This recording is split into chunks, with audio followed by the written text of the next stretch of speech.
నమస్కారం. తెలుగు పోస్ట్కి స్వాగతం. మనం లీగల్ అవేర్నెస్ సిరీస్లో కన్జ్యూమర్ లాస్ గురించి తెలుసుకున్నాము. ఇదివరకు మీకు నా పాత వీడియో కింద లింక్లో కనిపిస్తుంది. మా కన్జ్యూమర్ రైట్స్ ఎన్ని రకాలు, అవి ఏంటి అనేది ఆ వీడియోలో తెలుసుకున్నాం.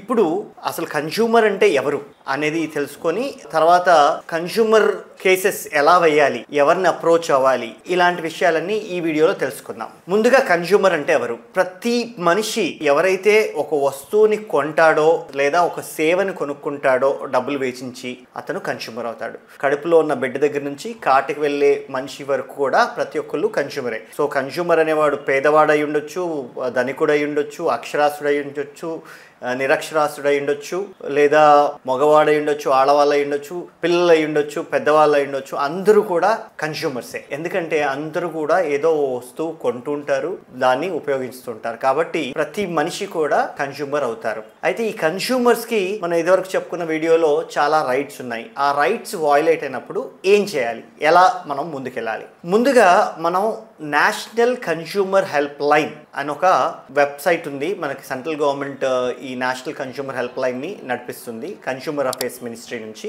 వాళ్ళు ఒక టోల్ ఫ్రీ నెంబర్ ఇచ్చారు. It is 1915. అందరికీ అవైలబిలిటీగా ఉండాలని చెప్పేసి సెంట్రల్ గవర్నమెంట్ అన్ని లాంగ్వేజెస్లో తీసుకొచ్చిందనమాట. NCH national consumer help line toll free నెంబర్కి కాల్ చేసి మీకు సంబంధించిన ప్రాబ్లం, మీరు ఒక వస్తువు కొన్నారు లేదా ఒక సర్వీస్ తీసుకున్నారు, దానికి తగ్గ ఏదైనా ప్రాబ్లం అయింది, మీ రైట్ వయలేట్ అయింది అంటే వాళ్ళకి కాల్ చేసి ఇన్ఫార్మ్ చేస్తే నేషనల్ కన్జ్యూమర్ హెల్ప్ లైన్లో around 958 companies have been registered as grievance address. అలాంటి ప్రాబ్లమ్స్కి సొల్యూషన్స్ ఇవ్వడానికి 958 కంపెనీస్ రిజిస్టర్ అయి ఉన్నాయి. అంటే మీరు కొన్న వస్తువు ఈ 958 కంపెనీ వాటిలో ఏదైనా ఉంటే కనుక వాళ్ళు డైరెక్ట్గా మిమ్మల్ని అప్రోచ్ అయిపోయి మీకు సొల్యూషన్ అనేది ఇస్తారు. ఒకవేళ ఆ సొల్యూషన్ దొరకలేదు, వీళ్ళు నేషనల్ కన్జ్యూమర్ హెల్ప్ లైన్ వాళ్ళు కూడా వాళ్ళకి కాల్ చేయడానికి మీరు ఇచ్చిన ఆపోజిట్ పార్టీ అంటే ఎవరి దగ్గర కొన్నారు, ఎవరు ఆ మ్యానుఫ్యాక్చరర్ అవన్నీ చూసుకొని ఆ ఆపోజిట్ పార్టీకి ఇన్ఫార్మ్ చేస్తారు. ఇలా మీ పైన కంప్లైంట్ వచ్చిందండి, మీరు దానికి సొల్యూషన్ ఇవ్వండి అని చెప్పేసి. ఒకవేళ వాళ్ళు సొల్యూషన్ ఇస్తే వెల్ అండ్ గుడ్, మీకు ఇమీడియట్గా సెటిల్మెంట్ అయిపోతుంది, మీ ప్రాబ్లమ్ సాల్వ్ అయిపోతుంది. ఒకవేళ సొల్యూషన్ ఇవ్వకపోతే నెక్స్ట్ స్టెప్ ఏంటంటే నేషనల్ కన్జ్యూమర్ హెల్ప్ లైన్ వాళ్ళు కూడా మీకు డిస్ట్రిక్ట్ కన్జ్యూమర్ కోర్టుకి అప్రోచ్ అవ్వమని చెప్తారు. పెక్యునరీ జ్యూరిస్డిక్షన్స్ అనేవి ఉంటాయి. 50 లక్షల లోపల అంటే రూపాయి నుంచి 50 లక్షల లోపల మీరు ఏదైనా వస్తువు కొన్నట్టయితే దానికి సంబంధించిన ఫిర్యాదులు ఏవైనా ఉంటే డిస్ట్రిక్ట్ కన్జ్యూమర్ కమిషన్లో వేసుకోవచ్చు. 50 లక్షల నుంచి ₹1,00,00,000 వరకు ఉంటే, 50 లక్షల కన్నా ఎక్కువ ₹1,00,00,000 లోపల ఉంటే స్టేట్ కన్జ్యూమర్ కమిషన్కి చేసుకోవచ్చు. ₹1,00,00,000 పైన ఉంటే నేషనల్ కన్జ్యూమర్ కమిషన్కి మీరు అప్రోచ్ అవ్వాలి, డైరెక్ట్గా ఫైల్ చేసుకోవచ్చు కంప్లైంట్. అయితే కంప్లైంట్ ఎలా ఫైల్ చేయాలి, ఏంటి దానికి ఫీజు ఏమైనా కట్టాలా అంటే మనం ఇదివరకు వీడియోలో ఆల్రెడీ మనం డిస్కస్ చేస్తున్నాము. కంప్లైంట్ డిస్ట్రిక్ట్ కమిషన్లో మీరు 5 లక్షల రూపాయల మీ ప్రోడక్ట్ వాల్యూ, మీరు కొన్న ప్రోడక్ట్ వాల్యూ 5 లక్షల లోపల ఉంటే రూపాయి కూడా చెల్లించాల్సిన అవసరం లేదు.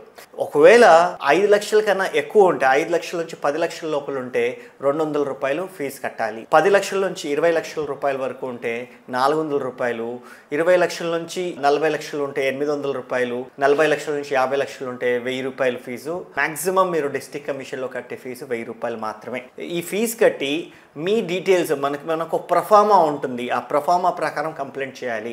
మీ పేరు, అడ్రస్, మీ complete name, address, email ID, phone number అవన్నీ పెట్టేసి మిమ్మల్ని కంప్లైనెంట్ అని చెప్పాలి. మీరు కంప్లైంట్ వేస్తున్నారు కాబట్టి మీరు కంప్లైనెంట్ అవుతారు. దాని తర్వాత ఎవరిపైన కంప్లైంట్ వేస్తున్నారు, వాళ్ళ పేరు, వాళ్ళ అడ్రస్, వాళ్ళ ఈమెయిల్ ఐడి, వాళ్ళ ఫోన్ నెంబర్స్ అన్నీ ఇవ్వాలి. వాళ్ళని ఆపోజిట్ పార్టీస్ అంటారు. జనరల్గా మీరు ప్రోడక్ట్ కొన్నప్పుడు ఆ కొన్న రీటైలర్ ఎవరైతే అమ్ముతారో మీకు అతన్ని ఫస్ట్ పార్టీ కింద చేస్తాము. తర్వాత ఆ ప్రోడక్ట్ తయారు చేసిన వాడు మ్యానుఫ్యాక్చరర్, ఆయన్ని సెకండ్ పార్టీ కింద చేస్తారు. ఇలా party 1, party 2, opposite party 1, opposite party 2 అని పెట్టాలి.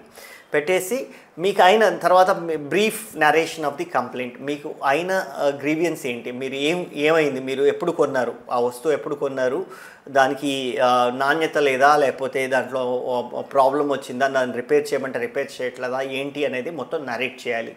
నరేట్ చేసిన తర్వాత మీకు ఏం కావాలి, ఈ కన్జ్యూమర్ కమిషన్ నుంచి మీకు రిలీఫ్ ఏం కావాలి, నాకు ఆ వస్తువుని రిపేర్ చేసి ఇవ్వాలి, లేదా నాకు ఆ వస్తువు వద్దు, నాకు ఆ వస్తువు తీసేసుకొని రీఫండ్ ఇవ్వాలి, లేదా నాకు కంపెన్సేషన్ కావాలి, నేను ఇంత తిరిగాను, ఇంత కష్టపడ్డాను, నాకు ఇంత సఫరింగ్ అయ్యింది కాబట్టి నాకు ఆ వస్తువు ఇచ్చిన తర్వాత కూడా కంపెన్సేషన్ కావాలి, తర్వాత నాకు లిటిగేషన్ కాస్ట్, ఈ కేసు వేయడానికి లిటిగేషన్ కాస్ట్ అవుతుంది, ఆ లిటిగేషన్ కాస్ట్ కావాలి అని చెప్పేసి మీరు ఆ కంప్లైంట్లో నరేట్ చేయాలి. దాన్ని ప్రేయర్ అంటాం. మనం ప్రేయర్ అనేది రాయాలి. ప్రేయర్ లేకపోతే కంప్లైంట్ అడ్మిసిబుల్ కాదనమాట. ఖచ్చితంగా మీరు కంప్లైంట్ అంతా నరేట్ చేసి మీకు ఏం కావాలనేది రాయాలి. తర్వాత ఈ కేసు వేసుకోవడానికి టైం ఫ్రేమ్ ఏంటి, ఎంత లోపల కేసు వేయాలి, అది ఇంపార్టెంట్ మనకి. ఒక్కసారి మనం వస్తువు కొన్నప్పుడు అది ఏదైనా పాడైపోయింది అక్కడ నుంచి, అంటే మనకి ప్రాబ్లం వచ్చినప్పటి నుంచి 2 సంవత్సరాల లోపల, మనం కొన్న ప్రోడక్ట్ దగ్గర నుంచి 2 సంవత్సరాల లోపల మనం లిమిటేషన్ ఉంటుంది.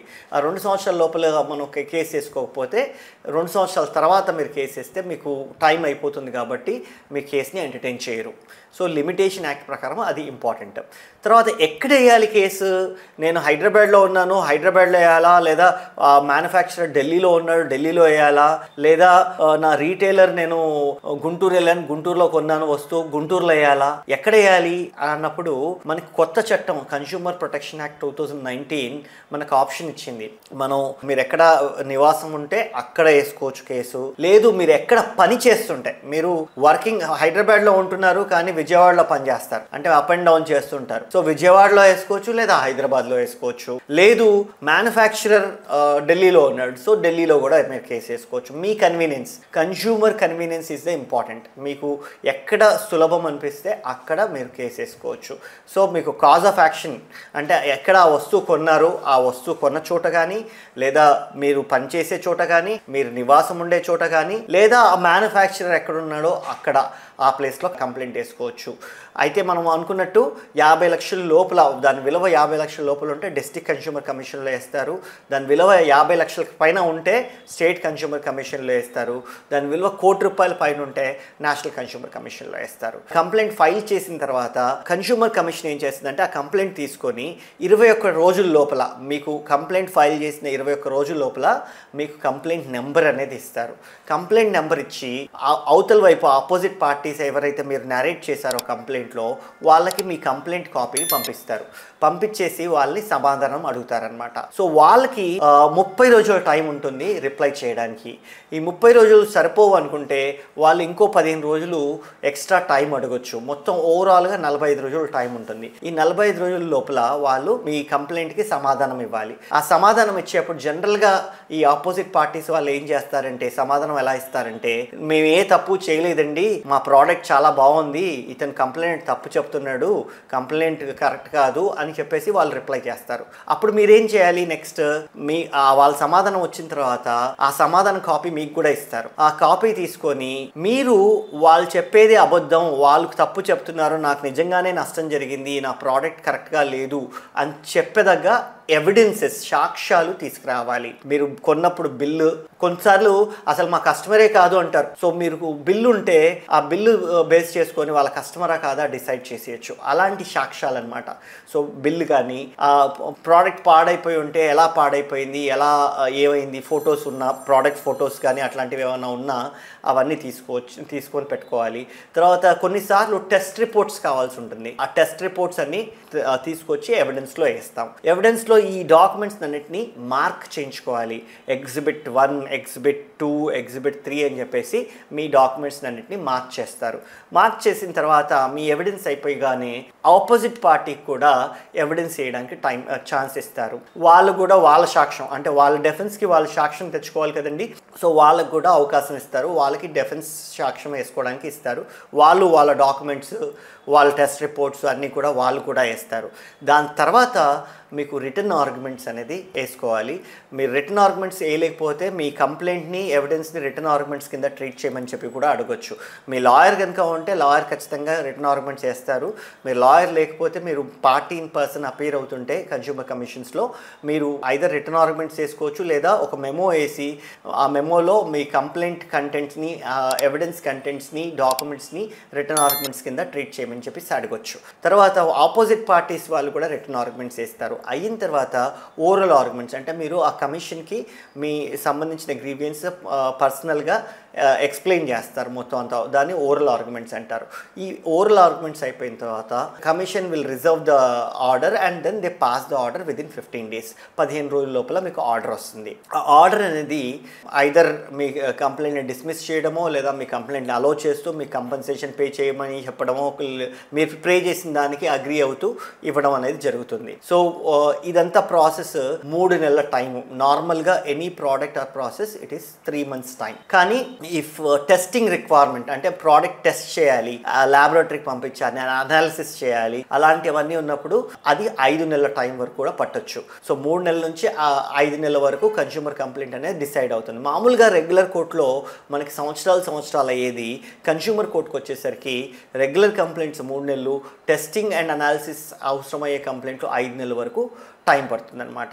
సో ఇది ప్రాసెస్. మనకి ఒక్కసారి మనకి కంప్లైంట్ ఆర్డర్ అయిపోయిన తర్వాత మనకి ఆర్డర్ నచ్చలేదు అనుకోండి, అంటే మీరు కంపెన్సేషన్ ₹1,00,000 అడిగారు కానీ కన్స్యూమర్ కమిషన్ మీకు 5,000 10,000 ఇచ్చింది, మీరు సాటిస్ఫై అవ్వలేదు, లేదా ప్రోడక్ట్ మీరు ప్రాబ్లం ఉందని చెప్పినా సరే ఆపోజిట్ పార్టీ వాళ్ళ ఎవిడెన్స్ కన్సిడర్ చేసి మీ ఎవిడెన్స్ కన్సిడర్ చేయకుండా మీకు అగెన్స్ట్గా ఆర్డర్ వచ్చింది అనుకోండి, అప్పుడు మీరు ఏం చేయాలంటే ఈ డిస్ట్రిక్ట్ కమిషన్ నుంచి స్టేట్ కమిషన్కి అపీల్ చేసుకుంటారు. అలాగే ఆపోజిట్ పార్టీ వాడు కూడా వాడికి మన డిస్ట్రిక్ట్ కమిషన్ ఇచ్చిన ఆర్డర్ నచ్చలేదంటే, వాడి కంపెన్సేషన్ పే చేయమని చెప్తే వాడు లేదు నా తప్పు లేదు, అయినా సరే కమిషన్ నాకు పే చేయమని చెప్పారు అని అంటే వాడు కూడా అపీల్ చేసుకుంటాడు అనమాట. సో ఈ అపీల్ అనేది డిస్ట్రిక్ట్ కమిషన్ నుంచి స్టేట్ కమిషన్, స్టేట్ కమిషన్ నుంచి నేషనల్ కమిషన్కి ఉంటుంది. నేషనల్ కమిషన్ నుంచి మనం సుప్రీంకోర్టు కూడా మనం అప్రోచ్ అవ్వచ్చు అనమాట. ఇది హైరార్కీ.